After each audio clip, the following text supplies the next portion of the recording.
loves. How are you? It has been a hot minute. Again, I apologize for that, but you know, life happens. Been a very, very busy woman, but I am happy to be back. I am atrocious, and this is The Secrets of Sex. If you like what I'm doing here, please do me the enormous favor and subscribe. Helps me out greatly, and I appreciate you. So today we are going to be talking about the 1970s, prostitution in New York City, and especially in Times Square. So decades before Times Square became this family-friendly tourist destination, it was known as one of the sleaziest sin districts around.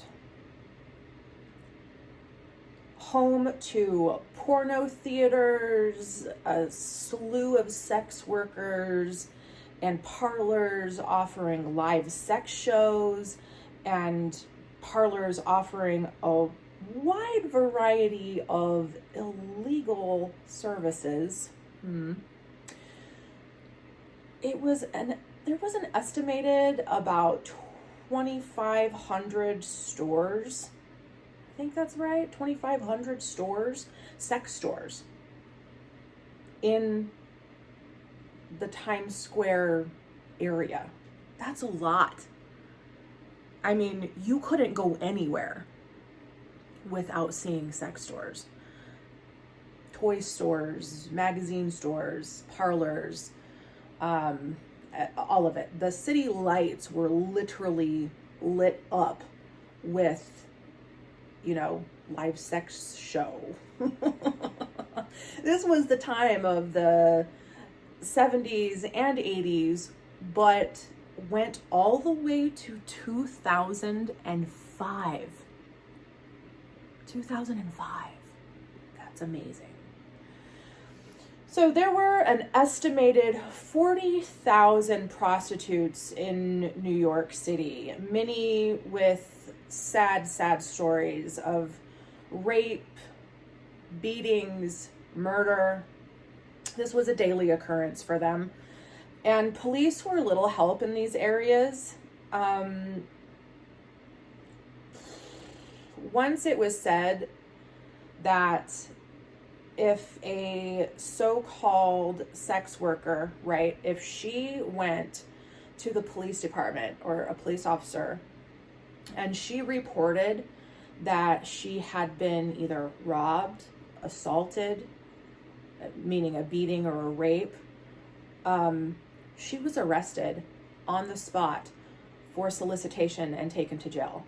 And the person or persons that may have done those crimes to her was never sought after. They were never arrested. And this comes into the labeling, this acronym called NHI as well, which means no human involved. So many of these cases against, there were no real cases against the Johns that were doing these things to them.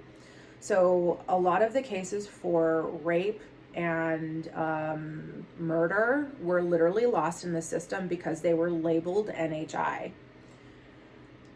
Drug abuse was rampant, with approximately 200,000 people abusing heroin. And by the 80s, Bryant Park became known as Needle Park, with copious amounts of syringes strewn everywhere. Sounds like Seattle now. The heroin craze didn't really decline until the 90s. So major dysfunction in the NYPD didn't help matters, and in 1971, Detective Frank Serpico testified about widespread corruptions as officers bought drugs, took bribes, paid for sex workers, all while on duty. Not to mention the fiscal problems, which forced a 50,000 layoff from the NYPD. And in the next 5 years, these cuts continued. And the police department shrunk by 34%, while serious and violent crimes increased by 40%.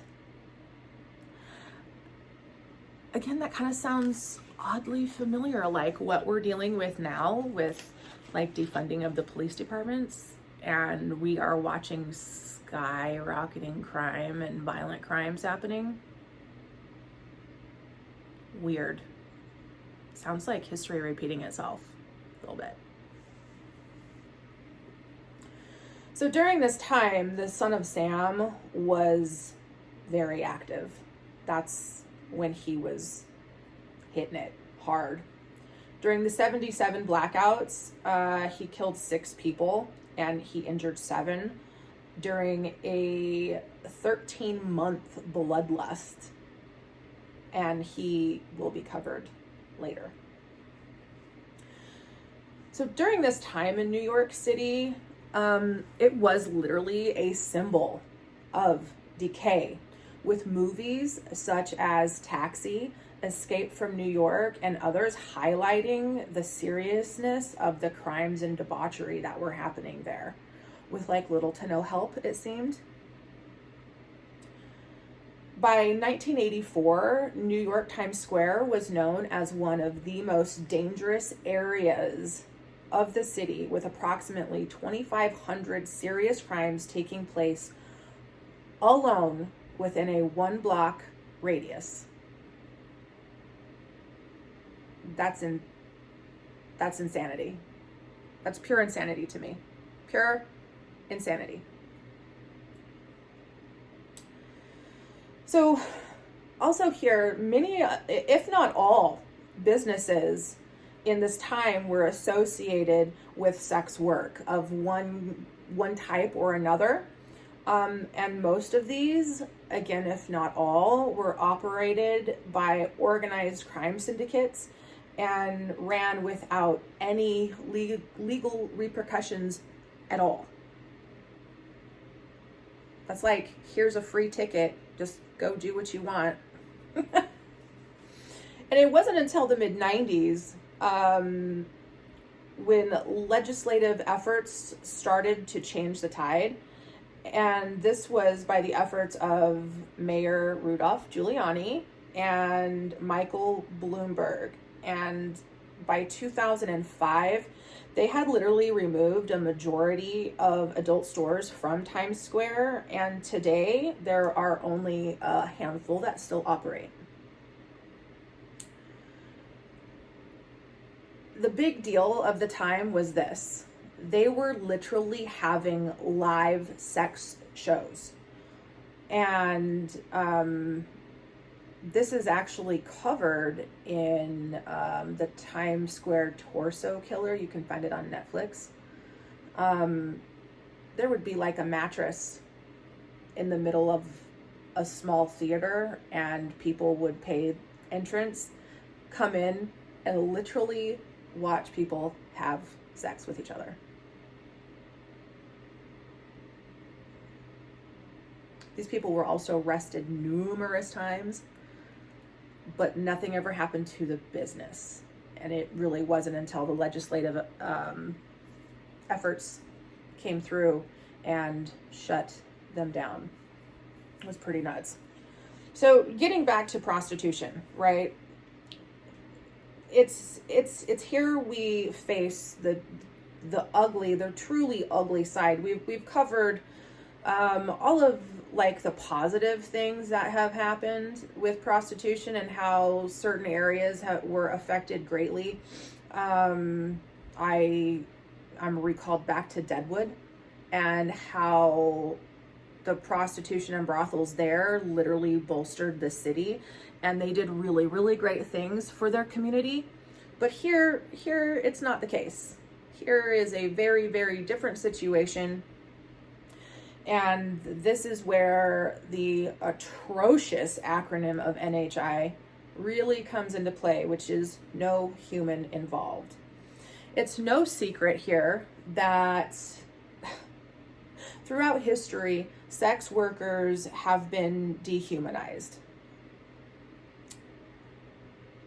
by both law enforcement and society.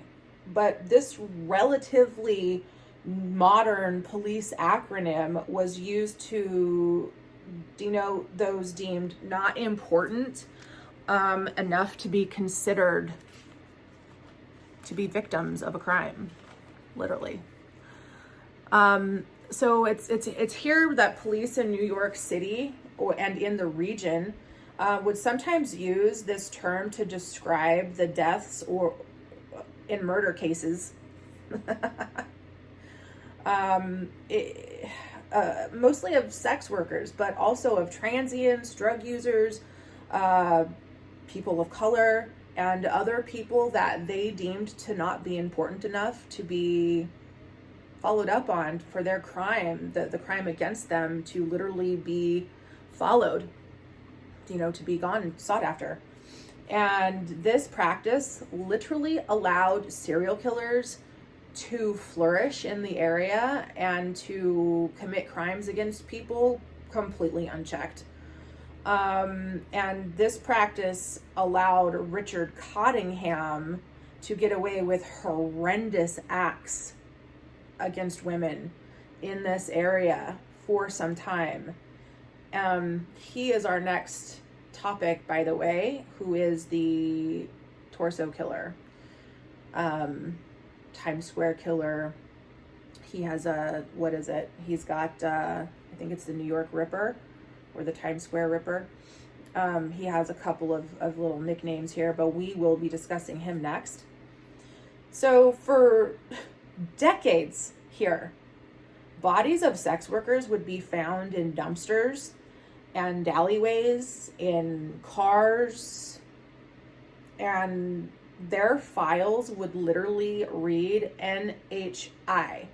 And these case files would be put in a drawer and completely forgotten about. The acronym was also used by police for some of the victims of the serial killer Lonnie Franklin. He was nicknamed the Grim Sleeper, and this is likely because he killed people of color and people who use drugs and both. And then the Grim Sleeper is known to have killed people in Los Angeles from, this just blows my mind, 1984 to 2007. 2007, guys. What? What? Whew. Sam Little, also, his victims of the 1980s were also dehumanized because they were often non-white sex workers who used drugs. And they, again, were deemed NHI, and it's believed that this allowed Little to kill about 100 people. And that's why he was one of the reasons why he was able to get away with this for so long, because they would find a body. Oh, that's a sex worker. Oh, this is a person of color. Oh, this person did drugs, or all three. And then they would just be like, stamp, put it in the basement. Literally. So the practice of referring to people NHI was brought to light in 1992. And this was actually following the Rodney King beating that was televised. I was 11. Yeah, I was 11 when this happened. I remember fully when this happened. And it's amazing to think the scope of murders in America alone that have been skewed because of this acronym, and the scope of people who have gotten away with this Not to mention how many unsolved murders there literally are. People who will get no justice even today because of this acronym of NHI, no human involved. Blows my mind. And possibly never will. I mean, there's cold case hunters and stuff, cold case filers that go after specific, they just go and do cold cases. But I wonder if these files are able to be found. Were they just gotten rid of after a period of time? Like, what happened with this? How does that work? I don't really know. And the other thing here is that, so there were so many Jane Does and completely just unidentified bodies that have been found that will never, most likely, ever be identified. A lot of the women who were sex workers, they would come from like Nebraska. Well, I'll just use that as an example because that's one of the places that a lot of people come to New York City and Los Angeles from. Nebraska, South Dakota, Wyoming, little towns in these places, and they're hoping for a better life, more grand, and then they get here, they have no money, they have no way to support themselves, and oftentimes there would be a pimp literally waiting at the bus stop for a young girl to come out, and they would snatch her up and be like, oh, I can help you, if you do this, you can make some money and I'll protect you. And oftentimes these pimps were the ones beating the hell out of them. And also a lot of these girls would come to these places, New York specifically, and they would have no social security card on them. They would have no ID, no birth certificate, no nothing. There was literally no way for anyone to know who some of these victims were because they had no record. So if they didn't have a record, they didn't have any ID, they didn't have a birth certificate, they didn't have any form of identification on them, how were they ever going to be identified? Let alone when you have an acronym such as NHI put on their file.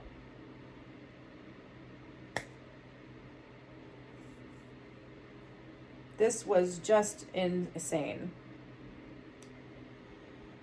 So,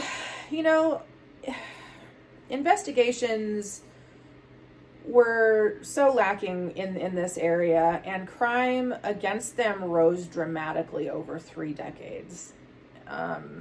So beyond the unofficial practice, even when the official laws made it easier for serial killers to literally prey on sex workers, and like I said before, a woman would never go into law enforcement and say, this man assaulted me, robbed me, raped me, murdered my friend. And then they would find out that they were a sex worker and they would arrest them on the spot. I mean, even when they were starting to clean up Times Square, they would only haul in the prostitutes. And you literally had anywhere between 1,500 and 2,000 sex workers working in the Times Square area alone. And they would only go after the sex workers, right? They wouldn't pull in any of the Johns. They wouldn't arrest the Johns. They would be like, yeah, go on your way. And they would haul them in the paddy wagon and send them to jail. Like, that was their idea of cleaning up instead of actually prosecuting the Johns as well. I mean, I can see fine, okay, you're prosecuting the prostitute because she's doing something against the law at that time, it was against the law. Still is, but I mean, why wouldn't you get the John too? It doesn't make any sense to me. So it's really, it's a very strange thing here when you sit back and you look at all of this. This is just one story among many. Times Square, though, alone, it was seriously, completely nasty. It was nasty. They had some serious problems. You would even see beatings of a woman happening like on the street, Or you could be walking down the street, look down an alley, and there would be a woman laying on the ground. Either she had just been beaten, raped, or she had been murdered. And a lot of people would just be like, nothing to see here. I'm going to walk on my way. And then, you know, it's the same. This happened all over the country, but you're talking about what was going on specifically in Times Square, and it was just like Sodom and Gomorrah, pretty much. It was just dirty. And there was even times where police were literally handing out flyers to citizens stating, don't go here. Don't go here. You're going to get robbed. You're going to get assaulted. You could be murdered. Don't go here. So this happened for a long time.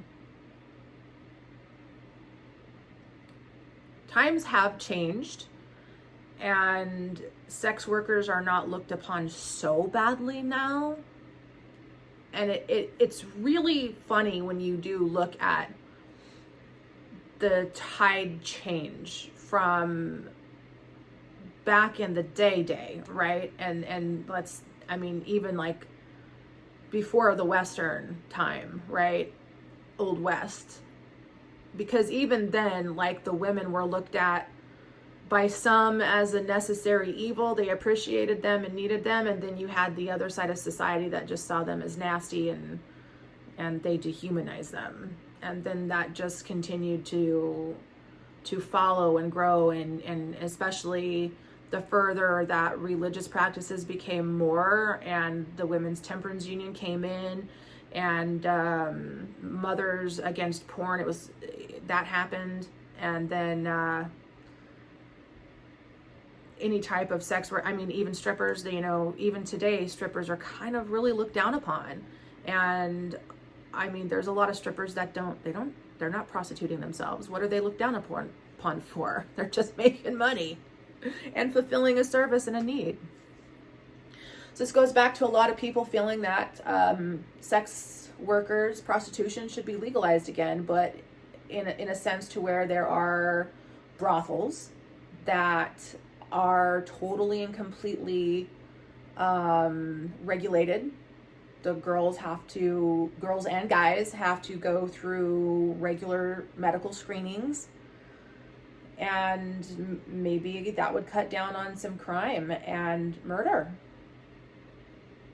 Maybe it would.